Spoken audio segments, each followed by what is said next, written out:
मैंने एक बार आपसे कहा था, बहुत अजीब सी बात कही थी, लेकिन क्या करें, साहित्य है ही ऐसा विषय।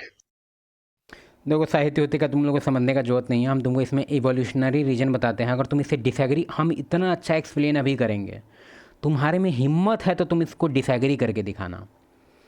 चैलेंज तुमको दे रहे हैं, कमेंट में करना कि आई डिसएग्री। देखते हैं तुम डिसएग्री कैसे होता है। समझो इस बात को। टाइटल क्या है? टाइटल है कि मेल और फीमेल के प्यार में इतना डिफरेंस क्या है, क्यों है इतना डिफरेंस। तुम समझो इसके बेसिक को। केव टाइम में चलते हैं हम लोग, ठीक है। इमेजिन करो, इमेजिन मत करो, तुम रियलिटी देखो, ध्यान से देखो। मेल है, पहले के टाइम में तुमको पता है कि कोई बिल्डिंग विल्डिंग था नहीं, खाली बड़ा बड़ा जानवर था, शिकार पे ही आदमी जिंदगी जिंदगी अपना बिताता था और जंगल ही उसका घर था। डीप डार्क फॉरेस्ट, ठीक है, डीप डार्क फॉरेस्ट। लेकिन एक चीज़ तुमको समझना होगा, फॉरेस्ट कभी भी फॉरगिवेबल नहीं था। फॉरेस्ट हमेशा से बहुत ही भयंकर जगह रहा है। और अगर तुम कोई भी किताब पढ़ो, एवोल्यूशन का पढ़ो या कहीं का भी, डार्विन वार्विन, जिसका बुक उठाना है उठाओ, तुमको पता चलेगा कि तुमको जो फीमेल थी ना, पहले के टाइम से भी और अभी भी, उसका जो सर्वाइवल परसेंट था वो काफ़ी कम था। 20% था, 10% था, बहुत कम था। अगर वो प्रेग्नेंट है तो 5% है। अगर वो अकेले है और वो प्रेग्नेंट है एक जंगल में, तो उसका सर्वाइवल एकदम ख़त्म है, एकदम ख़त्म। तो इसको हमेशा से एक भगवान जो है, भगवान तो चाहेंगे ही ना कि अगर कोई किसी को हम डाले हैं लाइफ में, तो हम उसको कुछ ना कुछ टेक्निक ज़रूर देंगे ताकि उस लाइफ में आगे बढ़े और ज़िंदा रहे, सर्वाइव करे। तो फीमेल के अंदर जो सर्वाइवल का जो क्वालिटी है वो थोड़ा सा डिफरेंट है। समझो इस बात को, समझो। पहले पहले तो मेल की बात कर लेते हैं। मेल का जो सर्वाइवल परसेंट था वो हमेशा से 70% के ऊपर ही था। अगर कोई एवरेज मेल है उसका 70% से ऊपर है, तो सर्वाइवल को लेके उतना वो परेशान नहीं होता था। इसको काट के खा गए, उसको काट के खा गए, आराम से अपना कुछ भी खा रहे हैं, पी रहे हैं, आराम से मस्ती में घूम रहे हैं, ठीक है। सर्वाइवल को लेके कभी टेंशन नहीं था। लेकिन प्रोक्रिएशन के लिए, जैसे कि तुमको एक चीज़ समझना होगा कि जो मेल और फीमेल कोई भी है या फिर दुनिया का कोई भी जानवर, उसको दो ही टास्क मिला हुआ है। एक तो है सर्वाइवल, दूसरा है प्रोक्रिएशन, ठीक है। तो अगर वो सर्वाइवल का इसका फिक्स है तो प्रोक्रिएट अब करेगा ये। तो प्रोक्रिएट करने में जो मेल के लिए अंदर हम लोग के अंदर प्रोग्राम किया हुआ है भगवान की तरफ से या मदर नेचर, या तुम जो इसमें मानता है मानो, कि हम लोग प्रोक्रिएट करते हैं तो हमारे अंदर एक क्वालिटी डाला हुआ है कि हम लोग को ब्यूटी सेंट्रिक में जाना है, मतलब फर्टिलिटी सेंट्रिक हम लोग खोजते हैं अपना मेट को। क्यों? क्योंकि फीमेल का तुमको पता होगा कि उसका जो फर्टिलिटी होता है वो सर्टेन एज तक ही होता है।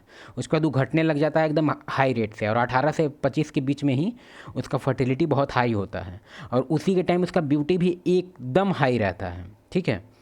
तो तुम खुद सोच के देखो कि मेल है तो ब्यूटी सेंट्रिक है वो, मतलब वो कभी भी मेट को अगर ढूंढता है या उसको पसंद करता है अपना प्रोक्रिएशन के लिए, मतलब वही, तो हमेशा से वो ढूंढता है एक ब्यूटी को देखते हुए, क्योंकि ब्यूटी दर्शाता है कि उसका फर्टिलिटी कितना है। जितना ज़्यादा अच्छा ब्यूटीफुल होगा, ब्यूटीफुल हेयर, उसका हिप्स and on breast and all that kind of thing, उसका एक तरह से इंडिकेटर है कि वो कितना ज़्यादा फर्टिलिटी है उसके अंदर।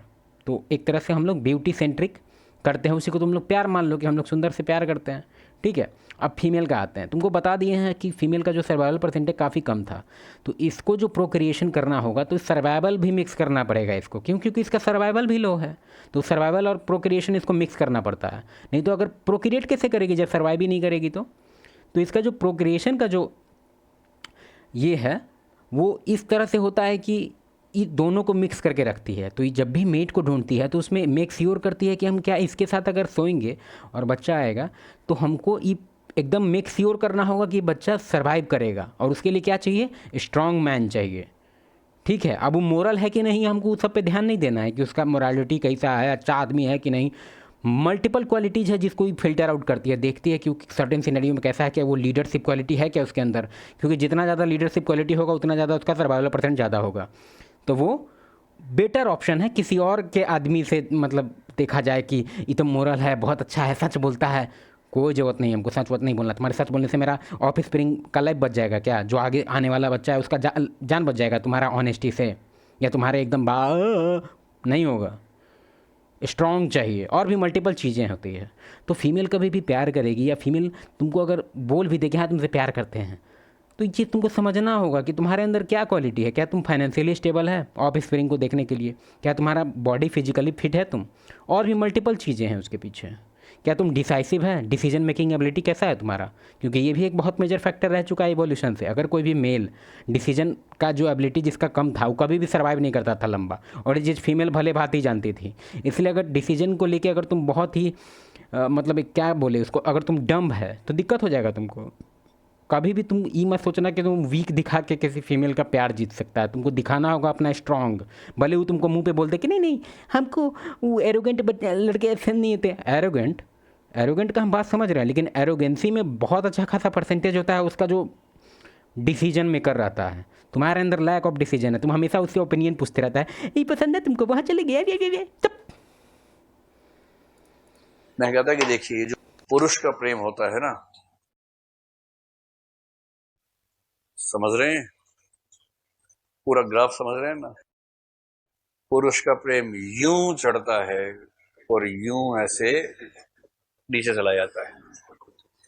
नीचे समझ रहे हैं कहां तक जा रहा है, माइनस में जाता है, नफरत तक चला जाता है। एक समय के बाद कहता है आई ही क्यों मेरी जिंदगी में। वो डिपेंड करता है। अगर तुम्हारे जैसा वीक मैन होगा, मतलब सर की तरह नहीं, तुम्हारे जैसा जो तुम देख रहा है, तुम्हारा बात कर रहे हैं, अगर तुम्हारे जैसा वीक मेल होगा, तुम्हारे अंदर क्या क्या क्वालिटी है उल्टा पुल्टा हम बता देते हैं। जैसे डिसाइसिवनेस बता दिए, खाना खा ले क्या, अच्छा कहाँ जाएंगे मार्केट में, अच्छा वो वाला सामान कहाँ से लेना होगा, अरे कहाँ बनेगा, ये कुकर ख़राब हो गया है, हमेशा। अरे ये सब चीज़ तुमको पहले से पता होना चाहिए था, कौन चीज़ कहाँ बनेगा, कहाँ जाना है क्या नहीं, सब लैक ऑफ डिसीजन मेकिंग। और आते हैं इमोशनल कंट्रोल। कभी भी कोई उल्टा बोल दिया या कहीं तुमको डिस्कम्फर्ट हो गया, कहीं जा रहे हैं, साइकिल टूट गया, गाड़ी टूट गया, पंचर हो गया, या तुम्हारा बाइक का एक्सीडेंट हो गया, कैसे तुम रिएक्ट कर रहा है उस सब चीज़ पे। मान लो अगर तुम बाइक कहीं ठुक गया तुम्हारा, अब तुम उसको कैसे रिएक्ट कर रहा है, तुम्हारे चिल्लाने से और तुम्हारे करने से क्या बाइक ठीक हो जाएगा क्या, मूर्ख। और क्या है, अभी छोड़ते हैं। मर जाती, बर्बाद कर दिया मुझे, ये सब भाव आते हैं। भाव ही सबको आते हैं ये सब चीज़ कि हाँ उसके वजह से ऐसा प्रॉब्लम हो गया। लेकिन अगर इस चीज़ को तुम दिखा रहा है और इस चीज़ को तुम माउथ से बोल रहा है क्या तुम्हारी वजह से मेरा लाइफ ख़राब हो गया, मतलब तुम मूर्ख है, तुम मेन के लायक ही नहीं, तुम फीमेल है। अगर ये किसी पुरुष के प्रेम का ग्राफ ऐसा चले, इसका मतलब सामान्य व्यक्ति है, कोई खास बात नहीं है। सामान्य नहीं है, असामान्य है। और तुम लोग इसको सामान्य बता के तुम अपने आप को, अगर तुम सोच रहे हैं कि हम बच गए, तो नहीं, तुम असामान्य है, तुम एक वीक आदमी है। अगर तुम्हारा ऐसा ग्राफ बन रहा है जिसमें तुम्हारा इस सब टाइप का बिच बिहेवियर को तुम रैशनलाइज करके कह रहा है कि ठीक है कोई ठीक नहीं है, तुम मूर्ख है।